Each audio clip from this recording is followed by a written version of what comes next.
In this video, I'm going to explain where do ideas come from and can you train your mind to be better at ideas? You've probably heard people say things like, oh, I'm just not very good at coming up with ideas. Well, you're not really expected to be good at coming up with ideas if you've never practiced. Similar, you'd never be expected to be good at paddle or golf or any of these activities if you never practice. Ideas are the same, and you can train your mind and you can increase your awareness and your experiences to be great at ideas, and not only just ideas, but turning ideas into great ad concepts, which is exactly what we're going to talk about today. So let's jump into my Mac and I'm going to show you where ideas come from, how to actually train your mind to be great at them, how to apply that to advertising, and I've even got a couple little exercises in there that you will actually be able to do to improve your abilities, as well as a whole heap of examples. So let's jump in. Where do ideas come from? Well, ideas originate in your imagination. The quick Oxford definition of the imagination is the faculty or action of forming new ideas or images or concepts of external objects not present to the senses. So we'll fly over here really quick. Essentially, imagination is in the mind. It's visualization. And the mind is the creative engine for your ideas. So I wanted to start this particular training by just deepening the mind a little bit, because if the mind is just an engine, then we can tune it up and we can make it better.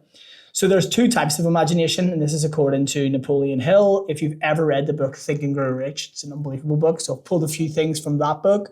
It's something that's helped me a lot. The two types of imagination are synthetic imagination, which is the reorganizing of existing concepts, ideas, or plans into new combinations.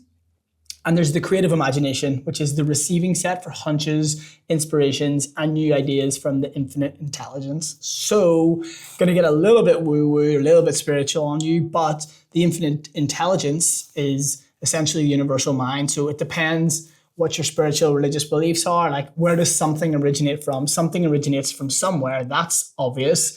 But to you, it could be God, the Tao, the quantum field. Some people talk about their gut or their source. Like a gut feeling. So imagine that is the infinite intelligence. And sometimes ideas just come in. And if you're open to receiving them via some of the ways that you can actually train, then it is possible to create something out of thin air. However, most ideas come from the synthetic imagination. And we're going to deep both of these, but quickly, let's jump into the creative imagination first. So creative imagination, how do we stimulate the creative imagination? We can ignite strong desire and use focused mental habits that open the mind up to new ideas. So this is like training. What can you do? Have a clear and emotionally charged objective. So if that's front of your mind, like some of the biggest thinkers in the world, Thomas Edison, Stephen Hawking, these guys had clear objectives that they wanted to achieve, or clear theories that they wanted to figure out. So these are like big brain goals and big brain objectives, and they're always front of mind. And a lot of people use what's called autosuggestion, where they repeat affirmations every single day that your mind actually is now open and now prepared for the receiving of ideas. Again, this is quite deep. This is where I wanted to start. So the next half of this is going to be a little bit more palatable. But for anyone that's into affirmations or journaling, here's a couple of prompts that you can use. And I'll just let you screenshot them, or I'll attach them in the link below when you can actually get this mind map. So, writing these out daily is going to help you become someone who is open to receiving ideas, or cultivating an unshakable belief. So faith backed by desire. If you've ever read Napoleon Hill stuff, that is the core ingredient. Like, if you know that you're trying to achieve this goal and the ideas are going to come to you, you know that that's a matter of time. It's not if, but it's when. You kind of need that mindset. You need that faith. Spending time in stillness or solitude is another great way to stimulate the creative imagination. There's two thoughts here. You can, going out into the world, experiencing more and being open to new experiences is one half. And then the other half is, now that you've got all that data, being able to sit with it and process it and let things rise to the top. We're going to go more there in a second. And then channel intense emotions in the creative focus. So emotion backed by desire, backed by faith is the formula from Napoleon Hill. So definitely go and read that book if you need to. A couple quick examples. Einstein's theory of relativity. Einstein actually said or wrote that he had like a vivid dream of his theory of relativity. So it was like a concept that he kind of dreamt about it visually before he sort of wrote it down. J.K. Rowling, she said that the whole Harry Potter series just came to her as an idea when she was on the train. Out of the blue, she said it just fell into her head. Mozart obviously, like from the musician side, he would mention that entire compositions would just exist in his mind, and he literally just had to transcribe it and then play it. That they came to him in his mind from somewhere. And then Thomas Edison, this one I want to sit on for a second. He used this thing. It's a ball bearing trick where he would sit in his chair late into the evening, holding some ball bearings, and he would go into hypnagogic state, which is when you're just about to fall asleep. It's this like moment in time where creativity is at its absolute peak, just before you go to fall asleep and dream. As he does that, his muscles relaxed and he released the ball bearings, and the ball bearings went into the plate and made a big noise, and the noise woke him up. And whatever that idea was that was sitting right at his mind right before he fell asleep, he would actually write that down, because that allowed him to capture ideas. I'm going to go into capturing ideas in a second. By capturing ideas, he was able to then act on them before they disappeared. How many times yourself have you had a great idea and then you just completely forget it? So that's genius. So this is all about the creative imagination, trying to take something from nowhere and making it exist. Let's touch on the synthetic imagination. So this is where we can really get into building creatives and the marketing side. Now that you kind of understand the deep spiritual side of imagination and ideas. At our agency, we discuss this idea called idea fusion. So if we're actually trying to come up with a creative and ad example, we'll use idea fusion, and it's about basically combining two completely unrelated things together so that they can become a great idea. It can become an angle, or it can become a campaign concept.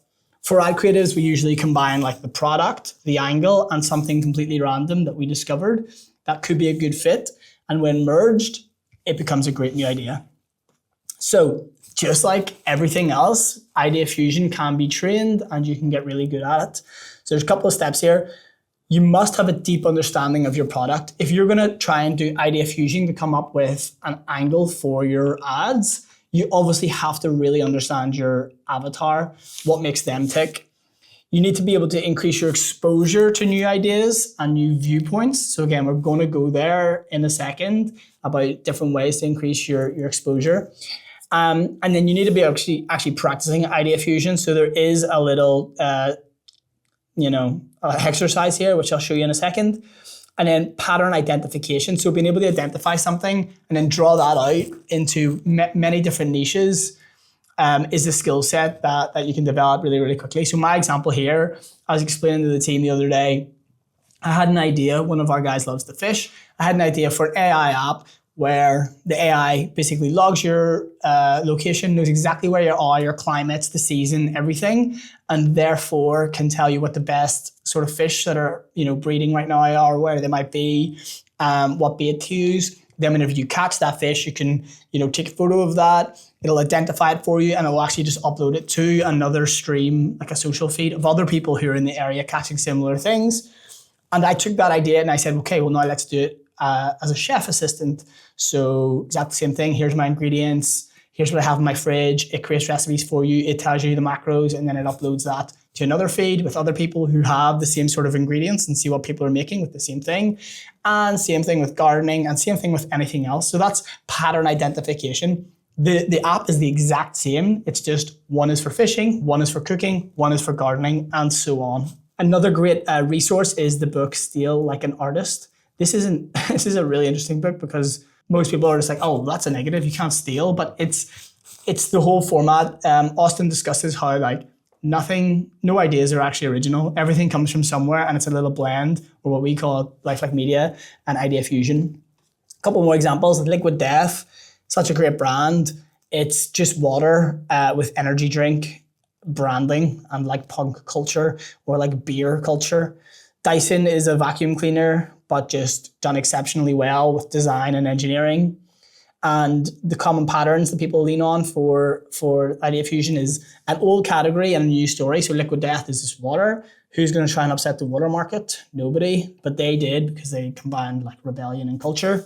A basic product plus a premium feel. So the Dyson is a great one, but the Suri toothbrush, it's just a toothbrush, but it's a really well-designed toothbrush. And then an everyday need plus a cultural shift. So pure sport electrolytes, it's just salt. It's salt and going into water, but they combine that with the running culture and their brand, and they've got an unbelievable product. Before I go to our examples, I'm going to show you basically what the practice of idea fusion is. So set a timer for 5 minutes and try and come up with how many different things you can link inside of 5 minutes. So I actually did these 3 myself. They're probably not that great, but it gives you an idea. Care services plus Uber. So my mom runs a care and companionship business, and I was just thinking about it at the time. Came up with care car. Drive elderly people around to appointments and just provide support for them. That's a really good business. Solves a problem. Tinder and Indeed. I swear this has been done before somewhere, but it's a swipeable job board. Airbnb and location scouting. At the agency, we're always looking for locations to fill them. So imagine there was just like an app where I could just find different locations and book them for the day just to shoot and then leave again. I didn't need to, do overnight fees or anything like that. So those are just some ideas I had doing this. And then here's some that our agency came up with the other day when we did this as a training. So ChatGPT video function for face cream. So we have a brand that's in the agency right now, and it's a face cream that solves your eczema. So whenever the ChatGPT video function came out, one of the guys just took the phone and goes, "Will this help me with my eczema?" And then the ChatGPT repeated back the USPs and how it would help him with his eczema, which is a brilliant concept. Screen recorded it, made it as an ad. The Simpsons Predicts. This is one that I came up with because I noticed that on my feed on TikTok, I was seeing all these Simpsons Predicts videos, like Simpsons Predicts 9/11, Simpsons Predicts Trump, whatever. But there's this new trend, and I didn't even realize it was a trend, but people are faking Simpsons Predicts. They're just making up things like, oh, the Simpsons predicted the blackout in Spain in May. And they just make up like voiceovers in 11 Labs, use different Simpsons clips, and then maybe use some AI Simpsons clips. So I was like, this could be a great one for, beef tallow. Like Simpsons predicts that there's going to be this breakout skin condition, and the only way to save it is to rub cows on your face, and the cows are the beef tallow, and you can, get ahead. Simpsons predicts everything. Like get your tallow here. And there was a few others with like Bigfoot, Google translating pet noises into testimonials, and crypto investments. So we came up with loads of ideas, and you can as well. So before I go into like the taking ideas and pushing them into ad creative application, I want to take a slight side quest to the Life Force 8, because this is an important filter when you're coming up with ideas, and when you go through this process of opening up your mind to being able to create ideas and, capturing them, and they're coming from everywhere, you're going to need some kind of filter system if you're trying to build ad creative. So the Life Force 8, or the 9 secondary wants of human behavior, this comes from Drew Eric Whitman of Cashvertising, another great book recommendation that you should read. Really quickly, the Life Force 8, these are like the fundamental things that human beings desire on a psychological level, and you can't fight against this. This is facts, and this is science, so you may as well lean into it. Survival, enjoyment of life and life extension, enjoyment of food and beverages, freedom from fear, pain, and danger, sexual companionship, comfortable living conditions, the desire to be superior and win, keeping up with the Joneses, care and protection of loved ones, and social approval. And then there's the 9 secondary wants. I'm not going to read them all, but they are just sitting one level below the absolute desires for like survival. And this is what humans actually want. So understanding these are going to help you create a filter to craft advertising behind the idea. So like we already discussed, understanding your avatar and your customer is really important. This is understanding your avatar and customer, knowing which of these relates to your avatar and your customer. That's the goal, right? So as an example, we just did this product. It was a wearable piece of tech that you tap the jewelry, and it's your business card for networking and everything like that. So it's wearable tech, but it has a defined use case with networking. So the bracelet as itself, it looks like a cool like surfer design. Well, the bracelet would be the expression of style, which is right here. The tech is social approval, keeping up with the Joneses, and convenience of the tap. So, people want to be cutting edge with the latest tech. They want the latest iPhone. They want the latest AI. And then networking, the use case is, the Life Force 8 is superior, desire to be superior and win, and the need for profit. So all of these filters could then be what my ideas are. So creating content with this example, we actually produced podcast style content. It's like a business podcast, and they're talking about how they were, actually winning in networking, how they were making more money with their networking, and it was all because of the product. And then we talked about the expression of style. It's like, why do I wear a Whoop? Why do I wear an Apple Watch? Why do I wear like chains? It's because it's who I am. It's my expression of style, but it also has, a need or it also has a requirement. So that side quest I took you on there was super important because I want to give you that filter. So now that we have the filter, how do we expose ourselves to new ideas? If you increase the exposure to things, that's how you can now start to piece together ideas, taking that thing from over here, merging it with that thing, and assigning that to your product. That could be your ad creative. So the more opportunity you have to discover, experience, and learn, the more data you have to link ideas. So data is the key input here. Like whatever you're receiving and being aware of what you're receiving is the information that you have in order to produce your idea, and that's it. So how do you increase your exposure? Just a few ways here is read widely, travel, scroll. Yes, scroll, even though it's there's negative connotations with scrolling. There's nothing bad about scrolling if you're genuinely trying to, find ideas and think about your career. Study other industries, something that might not be related to you at all, because you can find examples of ideas in one industry and bring it into the other, like we've already said. Watch different trends, join communities and cultures, watch YouTube, watch videos like this. There's so many ways to increase your exposure, even just basic conversation. But the second part is being open to receive these ideas. So ideas don't come in fully formed, right? They just come in as like a seed, and then the seed grows into this massive thing, which could be an ad that spends over $100,000 profitably in your ad account, which is exactly what happens to us.